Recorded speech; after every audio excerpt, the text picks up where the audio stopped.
On today's episode, we have Dr Eman Abboud, researcher in the Department of Political Science at Trinity College, Dublin, and Dr Rita Sakr, associate professor in the Department of English at Maynooth University. We're very lucky to have both on today's episode, but especially Eman, who has just returned from Palestine, and she's Palestinian herself.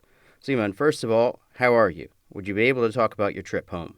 Yeah, thanks for having me. Look, I think going back home is always emotional, especially at a time like this. And I'm not sure that I fully processed those emotions yet, but it was very difficult to kind of experience the apartheid and occupation in real time, even from a privileged position, but to also see the effect that it has on my friends and family, and to be there knowing that the genocide is taking place only a few hours away from you, and you have no control over it, no voice to talk about it, no way of helping them. And I think that's something very difficult everyone there faces. And there was a lot of fear around becoming the next Gaza, the next Gaza.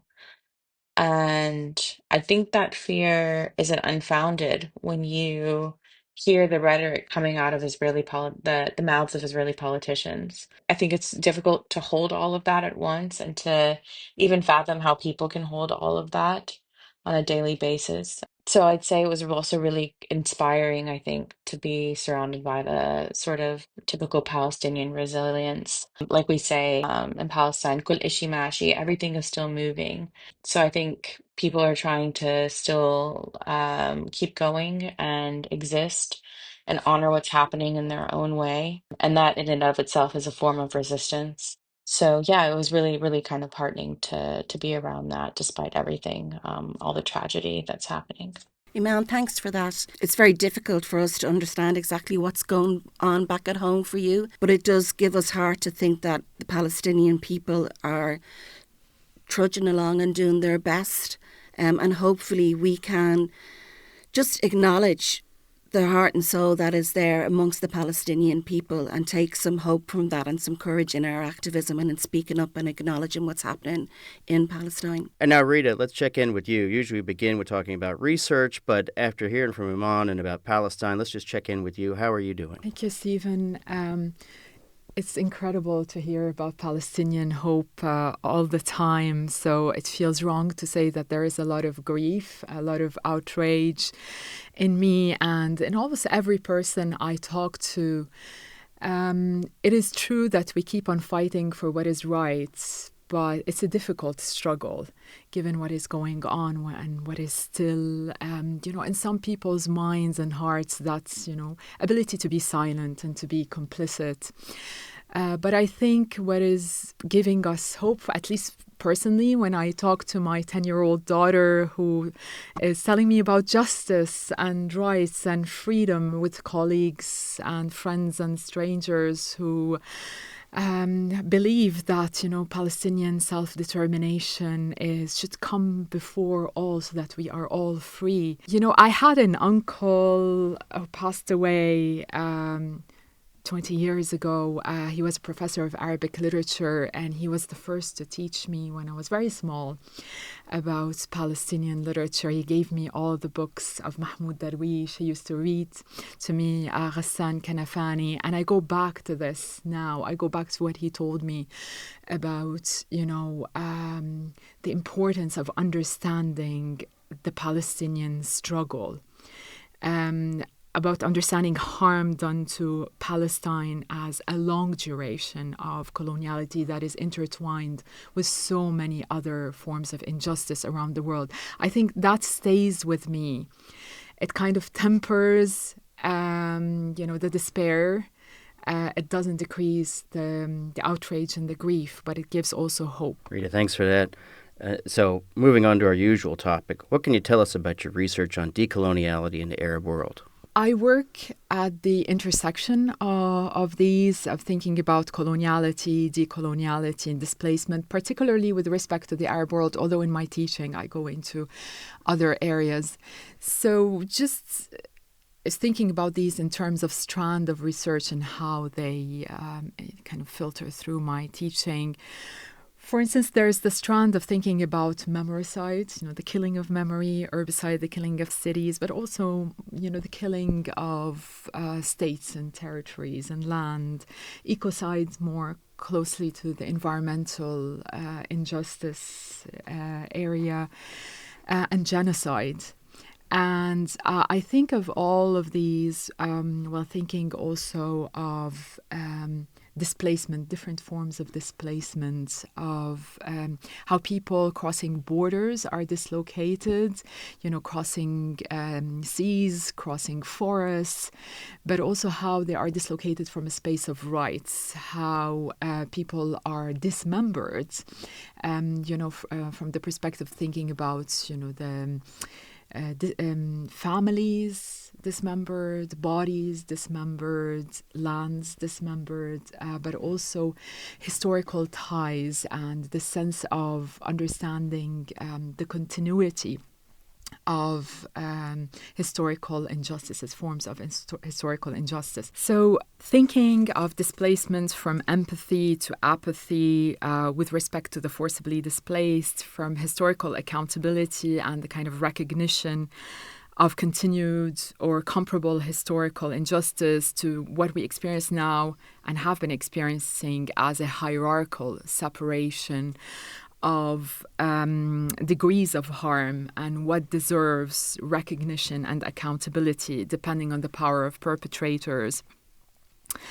But also thinking of the interconnection between human rights and more than human rights. And that's why I talked about, thinking about ecocide with genocide and recognition of the harm that is done to humans, to trees, to seas, to rivers, to land. I think that's very important when we think of the pursuit of justice and when we think of its representation in literary and cultural production. But going back to decoloniality and how I understand that, how I apply it in my research and in my teaching, I've been guided so much in that respect by the work of the political philosopher Mbembe, and of course his important argument that Palestine and the occupation of Palestine is the strongest example of necropower or the production of death.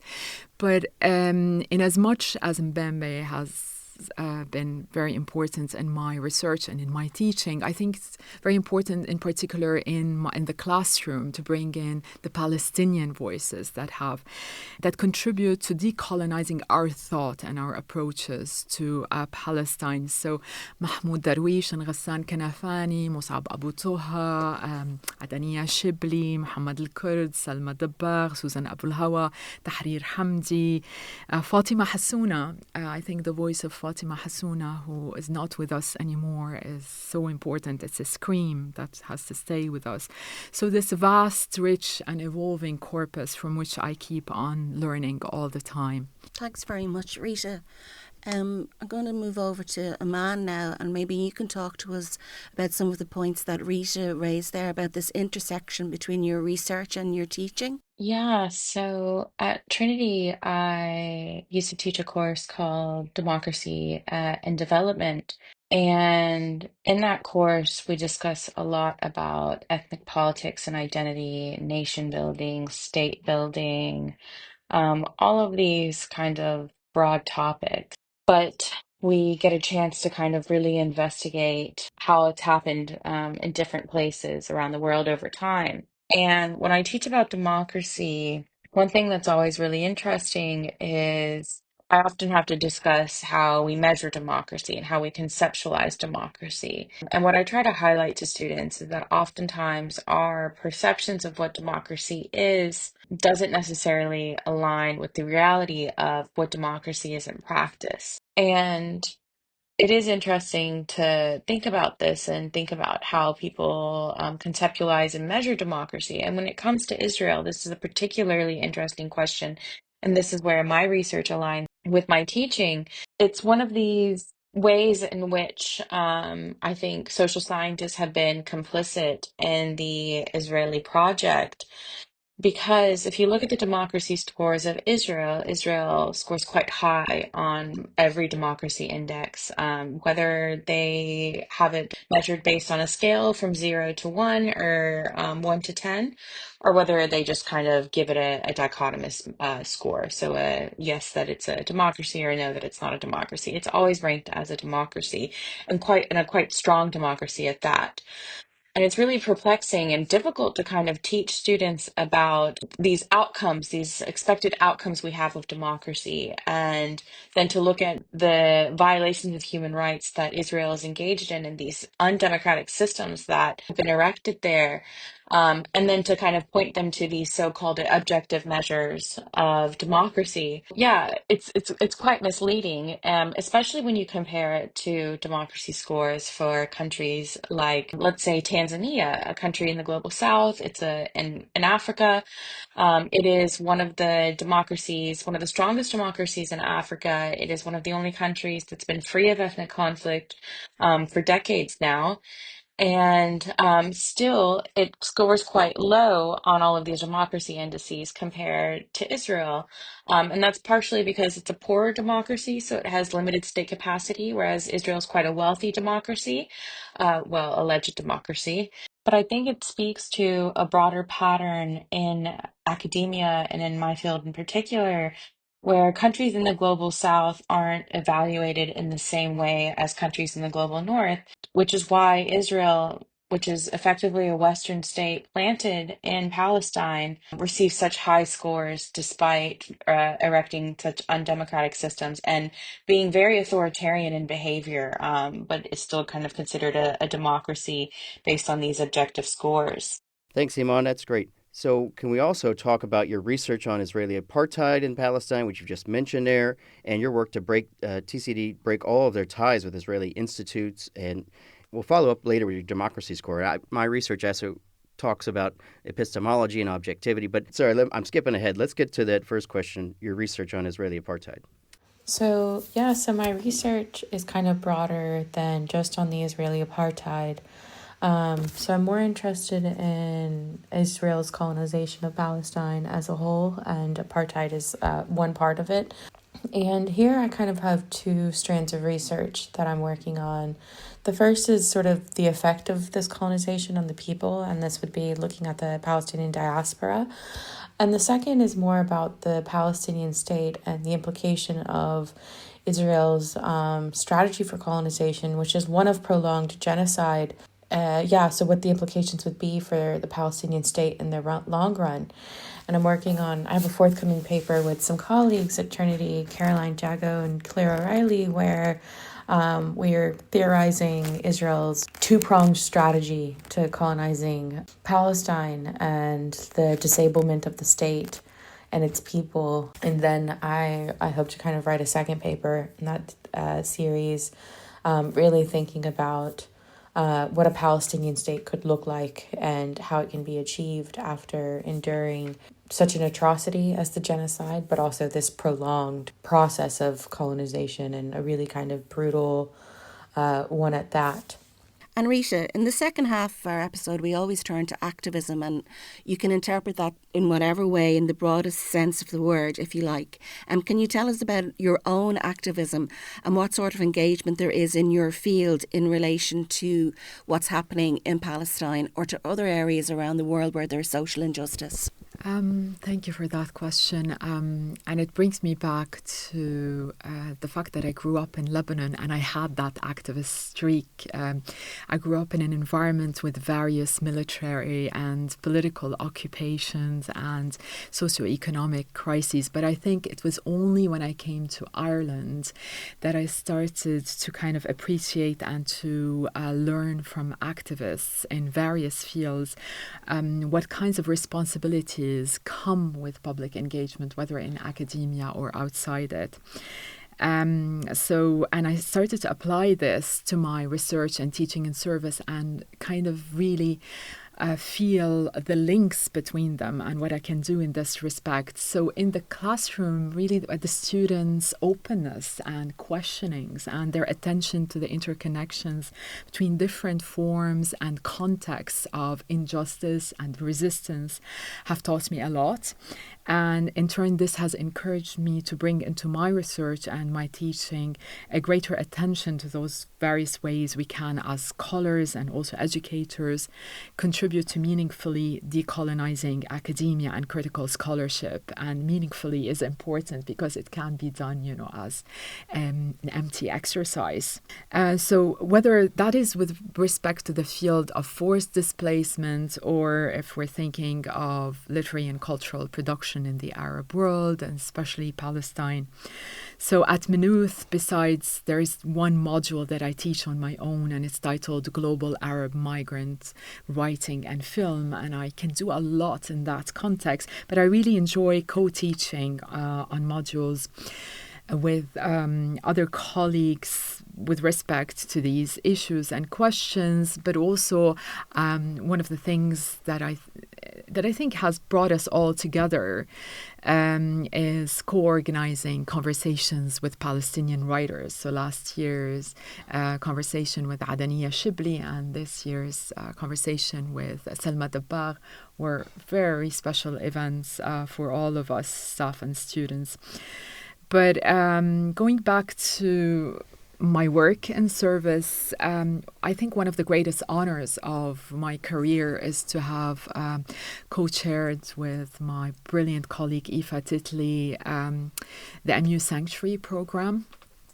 And this was inaugurated by a brilliant colleague, Dr. Cliona Murphy, and we have continued the work over the last 3 years. And it has expanded from, the important task of running the scholarship program to advocacy. And in the past few years, it has focused very much on Gaza. And, this fundamental idea that for Gazans, there is no sanctuary except in our voice.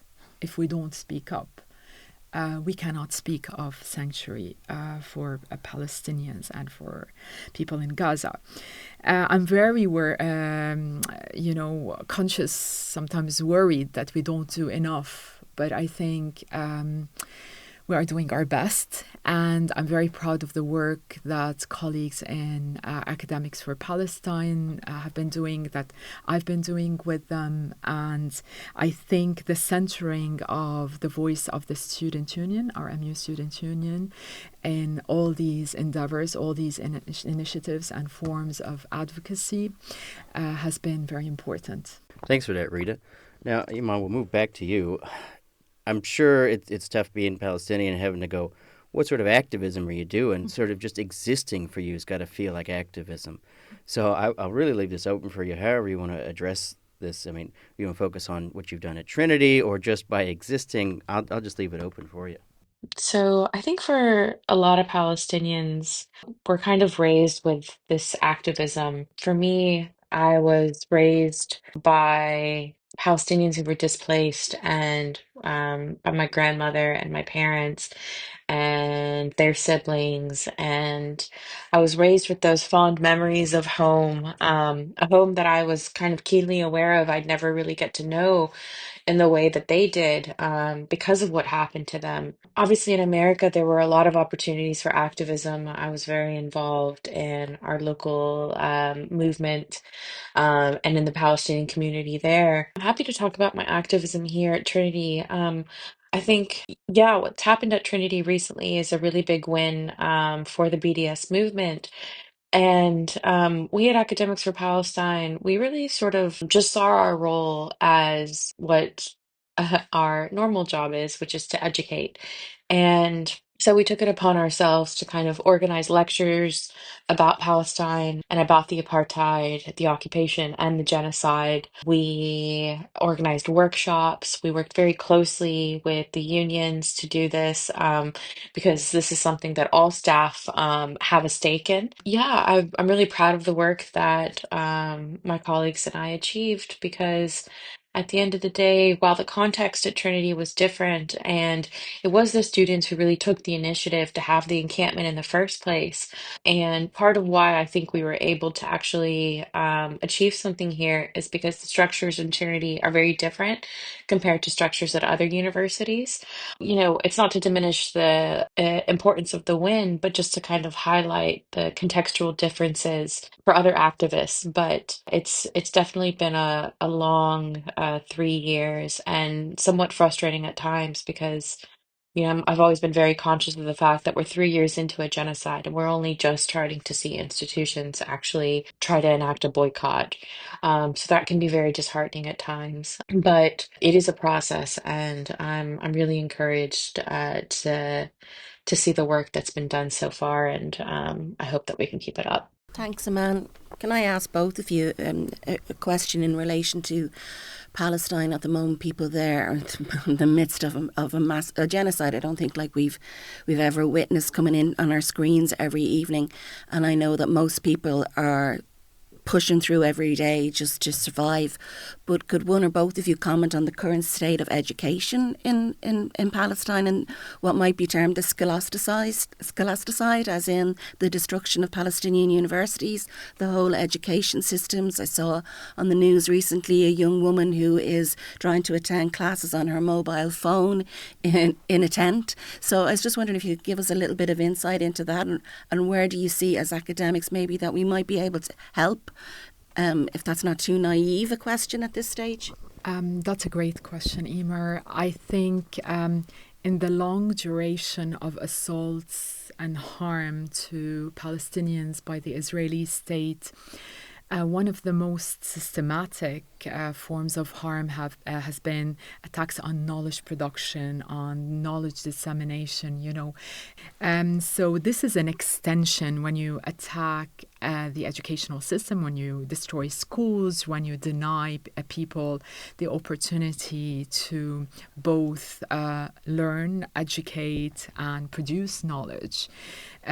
You are effectively, the scholasticide becomes, a pillar in the genocide. And I think in our respective universities, one of the key things we have been speaking up about, and we have encouraging our universities to identify as a particular form of harm done to Palestinians at the moment, is scholasticide. Yeah, I think Rita said it all pretty brilliantly, and also did a good job of laying out this long history of educide and scholasticide and attacks on Palestinian education and knowledge production, because it is really one of the ways in which Israel engages in the ethnic cleansing of the land and the people. And I think that, yeah, it's kind of unfathomable to think about how Gaza can rebuild after such devastation. I mean, every university in Gaza has been wiped off the map. It's also it's inspiring to see students trying to continue despite all of that, in any way that they can. But it's very difficult to help them at the moment because the scholarships that are out there for Palestinian students don't seem to be being extended to Gazans at the moment, and a lot of that has to do with questions around evacuation and also funds, because they need these scholarships to prove that they have the funds in order to get the visa in order to be evacuated. And so the government is making it quite difficult to actually know how to help Gazan students at the moment. And so I think there's a lot more to be done around there. And I think we need to also kind of think about scholasticide in its broader picture in Palestine and remember the attacks on the Palestinian institutions in the West Bank as well, in the occupied territories. Al-Quds University has endured random raids and attacks from the Israeli military. I mean, can you imagine sitting in a lecture room and all of a sudden tear gas is being thrown in, your students are being taken away, you're being ripped away, your colleagues? I think we need to build more ties with the remaining Palestinian universities, and then really think about how Ireland as a nation can support Palestinian education in the long term. And more importantly, in the short term, how we can support Gazan students, because I think education at this point is the only hope that they have. Thanks, Eman. That was great. So just following up with both of you, what more can people in Ireland, regular people and academics, be doing right now to support Palestinians and other victims of genocide, refugee seekers, all sorts? What concrete things can we be doing? Yeah, I'm happy to take that one first. Look, I think everyone is fatigued, but no one is as fatigued as they are in Gaza. And so it's important for us to keep up the momentum and to keep up our advocacy and our activism. And I think for academics, the main kind of pressure points should be getting our universities to boycott Israel and to suspend ties and future links with Israeli institutions, to kind of send a powerful message that we no longer want to be complicit. And I think it's also important for us to keep advocating for Palestinian students and getting more scholarships and supports for Palestinian students. And then in terms of general activism for the public, I think the BDS movement is really good at providing targets and providing clear pathways for advocacy. And I think your local organizations will be a great way to get involved, like the IPSC. And I think one thing that we should be targeting is the EU-Israel Association Agreement, and suspending that agreement, which will also effectively suspend Israel from being able to receive EU funding for military research, and then as well as passing the Occupied Territories Bill. I think obviously Ireland, compared to other European countries, has been a bit more responsive for Palestine, and of course the recognition for Palestine came as well, but it's still not enough, and the government have been dragging their feet on the Occupied Territories Bill, but we're 3 years into a genocide, and so I think it's important to keep up the pressure there. I think, Eman, you said it all, but it's just that the Irish people are doing so many things right, and they just need to keep doing them fearlessly and in a way that is consistently and continuously informed and loud.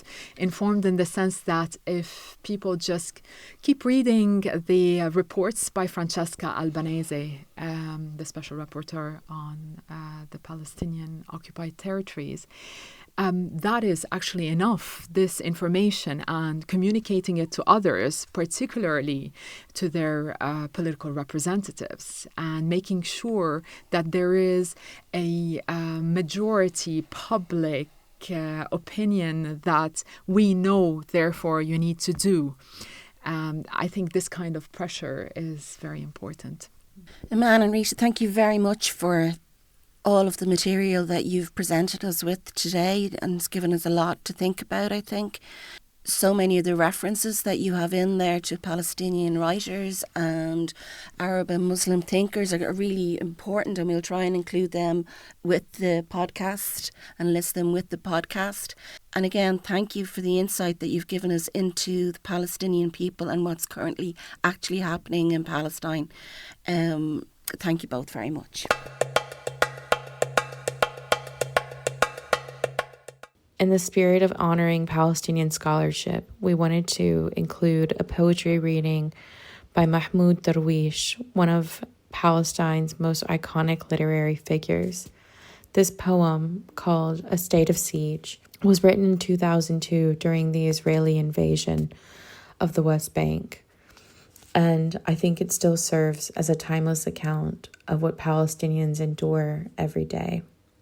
I'm only going to read an excerpt of it. Here, where the hills slope before the sunset and the chasm of time, near gardens whose shades have been cast aside, we do what prisoners do. We do what the jobless do.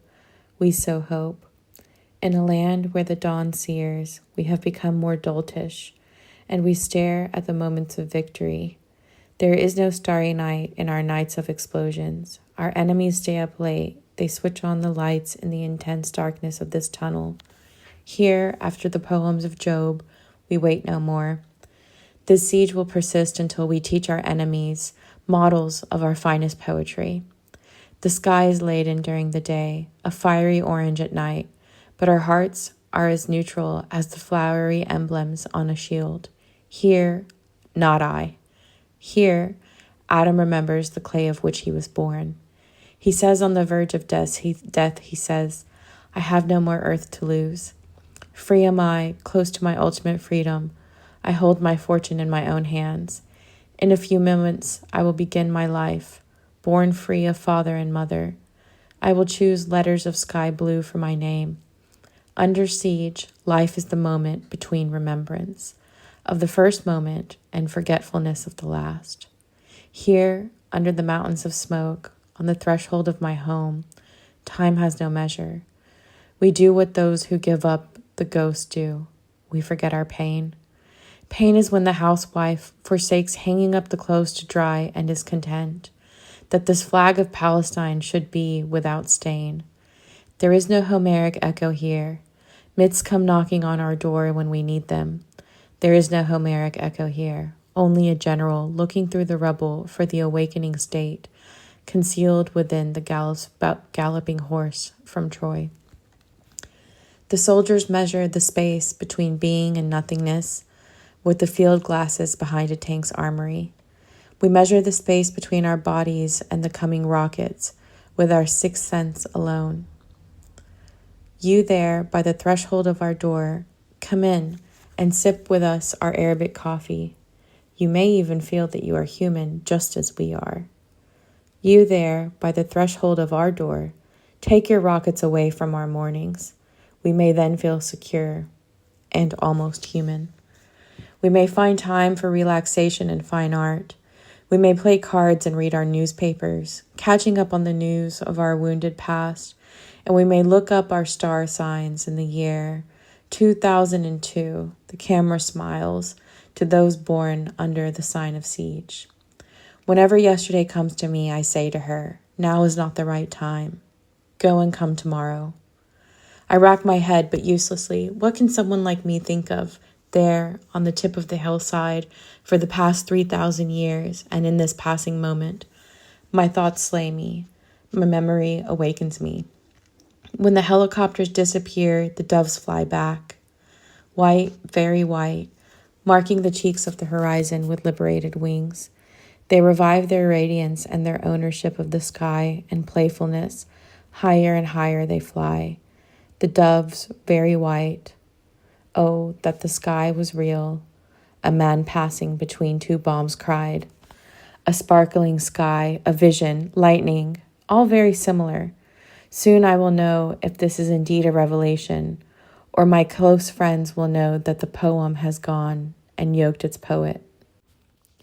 To a critic, don't interpret my words as you stir the sugar in your cup or munch your breast of chicken. Words put me under siege in my sleep, the words I did not utter. They write me, then they leave me searching for the remains of my sleep. The evergreen cypresses behind the soldiers are minarets protecting the sky from falling. Behind the barbed wire are soldiers urinating, protected by a tank. The autumn day completes its golden stroll on the pavements of a street as empty as a church after Sunday prayers. Tomorrow we will love life. When tomorrow comes, we will be something to adore, just as it is ordinary or tricky, gray or colorful, stripped of judgment day and purgatory. And if joy is a necessity, let it be, light on the heart and the back, once embittered by joy, twice shy. A satirical writer said to me, if I knew the end of the story at the beginning, there would be nothing to laugh about. To a killer, if you reflected upon the face of the victim you slew, you would have remembered your mother in the room full of gas. You would have freed yourself of the bullet's wisdom and changed your mind. I will never find myself thus. To another killer, if you left the fetus 30 days in its mother's womb, things would have been different. The occupation would be over, and this suckling infant would forget the time of the siege and grow up a healthy child, reading at school with one of your daughters the ancient history of Asia. They might even fall in love and give birth to a daughter, and she would be Jewish by birth. What then have you done now? Your daughter is now a widow, and your granddaughter an orphan. What have you done with your scattered family? And how have you slain 3 doves in one story? This verse was not really necessary. Forget about the refrain, and forget about being economical with the pain. It's all superfluous and so much dross. The mist is darkness, a thick, white darkness, peeled by an orange, and a promising woman. The siege is lying in wait, and it is lying in a wait on a tilted stairway in the midst of a storm. We are alone. We are alone to the point of drunkenness with our own aloneness, with the occasional rainbow visiting. We have brothers and sisters overseas, kind sisters who love us and who look our way and weep. And secretly they say, I wish that the siege was here so that I could, but they cannot finish the sentence. Do not leave us alone. No, do not leave us alone.